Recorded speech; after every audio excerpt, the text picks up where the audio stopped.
আন্তর্জাতিকভাবে এবং সকল দেশ সহ আমরা বর্তমানে একটা জুলাই উত্তর পর্বে বাস করছি। এবং যখন আগস্ট মাসে শেখ হাসিনা দেশ থেকে পালানোর পরপর সকল পক্ষ থেকে কথা উঠেছিল যে আপনারা একটা প্রোক্লেমেশন দেন, তখন ছাত্রদের যারা আমাদের ভাইরা আছেন অনেকে উপদেষ্টা পর্যায়ে গিয়েছেন, অনেকে মাঠ পর্যায়ে তখন বেশ সরকার পরিচালনার ক্ষেত্রে যাদের একটা ভূমিকাও ছিল, তাদের কাছে এই প্রস্তাবনাটা এসেছিল যে আপনারা জুলাই ঘোষণাপত্র দেন।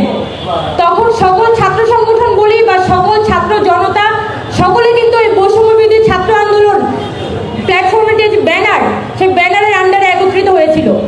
ওই সময় যদি একটা জুলাই ঘোষণাপত্র আমরা দ্রুততম সময়ের মধ্যে দিতে পারতাম, তাহলে আজকে এসে এই রাজনৈতিক জটিলতা তৈরি হতো না।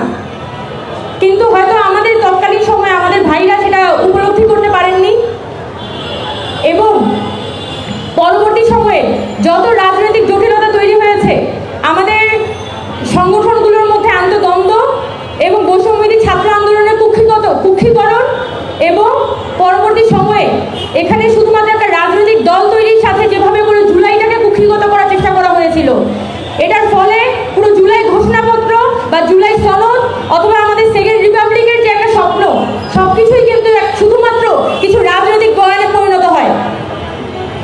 এই দায় অবশ্যই আমাদেরকে নিতে হবে। আমরা সবাই জানি যে যখন শেখ হাসিনা দেশ থেকে পালিয়ে গিয়েছিল, তখন কিন্তু আমরা সেকেন্ড রিপাবলিকের কথা বলিনি, কারণ আমরা জানি যে শেখ হাসিনা যখন দেশ থেকে পালিয়ে গিয়েছে, এই সময়টা একটা আওয়ামী লীগোত্তর সময়।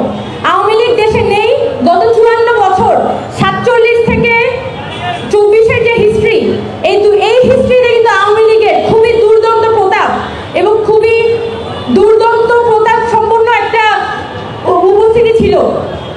কিন্তু আপনারা দেখেন 47-এর আগে মুসলিম লীগের যে উপস্থিতি ছিল 1906 সাল থেকে 1947 সাল পর্যন্ত, সেই মুসলিম লীগের রাজনীতি কিন্তু 47-এর পরে এক্সিস্ট করে নাই।